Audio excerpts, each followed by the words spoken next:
नमस्कार दोस्तों, आज के इस वीडियो में हम आपको गणेश जी की अमर सुहाग और अमर पीहर देने वाली कहानियाँ सुनाते हैं।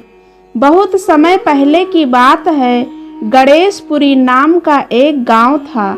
उस गांव में विनायक और बिंदु नाम के भाई बहन रहा करते थे। वे दोनों एक दूसरे से बहुत प्यार करते थे और हमेशा एक दूसरे का ख्याल रखते थे। बिंदु का एक नित्य नियम था कि वह हर रोज सुबह घर के सारे काम पूरे करने के बाद अपने भाई विनायक का मुंह देख कर ही खाना खाती थी। कुछ साल बाद विनायक ने अपनी बहन बिंदु का विवाह पड़ोसी गांव के ही एक व्यापारी के साथ रचाया।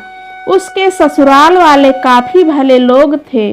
शादी के बाद भी बिंदु ने अपना नित्य नियम कायम रखा था।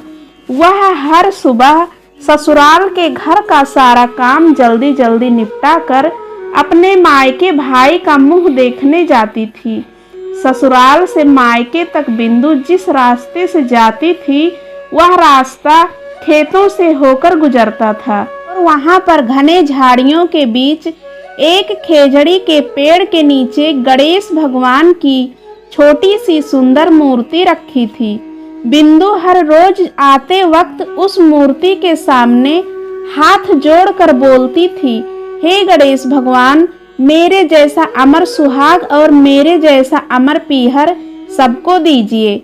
इतना कहकर जब वह मायके जाने के लिए निकलती, तब घने झाड़ियों के कांटे उसके पैरों में चुभा करते थे। एक दिन रोज की तरह बिंदु मायके पहुंची और भाई का मुंह देखकर उसके पास बैठ गई। उसी समय उसकी भाभी की नजर बिंदु के पैरों पर गई, जिसके बाद भाभी ने पूछा कि आपके पैरों में क्या हुआ है।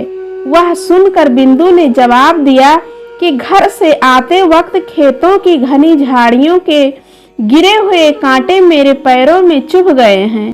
उसके बाद जब बिंदु वापस अपने ससुराल लौट गई, तब भाभी ने अपने पति विनायक से कहा कि आपकी बहन के पैरों में कांटे चुभ गए हैं, कल फिर से न चुभे, इसलिए आज ही आप जाकर रास्ता साफ करवा दीजिए।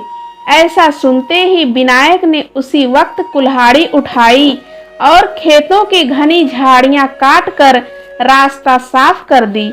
लेकिन झाड़ियां काटते वक्त उसके हाथों से एक गलती हो गई कि वह झाड़ियों के साथ साथ खेजड़ी के पेड़ वाली सुंदर गणेश भगवान की मूर्ति भी वहां से हटा दी। इसी बात पर भगवान गणेश जी बहुत नाराज हो गए और भाई विनायक के प्राण हर लिए। अगली सुबह जब अंतिम संस्कार हेतु गांव के लोग विनायक को ले जा रहे थे, तब उसकी पत्नी ने रोते हुए कहा, रुकिए, इनकी बहन आने वाली है। उसका नियम है कि वह अपने भाई का मुंह देखे बिना नहीं रह सकती है। फिर सभी लोग बोलने लगे, आज देख लेगी, लेकिन कल क्या करेगी। दूसरी तरफ बिंदु रोज की तरह अपने भाई से मिलने ससुराल से आ रही थी। रास्ते में आते वक्त उसे रास्ता साफ सुथरा दिखाई दिया, लेकिन उसका ध्यान जब रोज की तरह विनायक जी के स्थान पर पड़ा, तब उसने देखा कि गणेश की मूर्ति अपने स्थान पर नहीं है। फिर उसने तुरंत ही उस मूर्ति को ढूंढकर उसके नियमित स्थान पर स्थापित कर दिया और हाथ जोड़कर बोली, हे गणेश भगवान, मेरे जैसा अमर सुहाग और मेरे जैसा अमर पीहर सबको दीजिए। इतना कहकर वह आगे बढ़ी। अपने भक्त की बात सुनकर गणेश भगवान सोचने लगे, अगर मैंने इसका कहानी नहीं सुना तो मुझे कौन मानेगा, कौन पूजेगा मुझे। तब गणेश जी ने बिंदु को आवाज दी और बोले, सुनो बेटी, जाते जाते इस खेजड़ी की 7 पत्तियां लेकर जाना और उसे कच्चे दूध में घोलकर अपने भाई के ऊपर छींटा मार देना, वह उठकर बैठ जाएगा। यह आवाज सुनकर बिंदु इधर उधर देखने लगी, पर उसे आसपास कोई भी नहीं दिखाई दिया। फिर उसने सोचा, ठीक है, जैसा सुना है वैसा कर देती हूँ।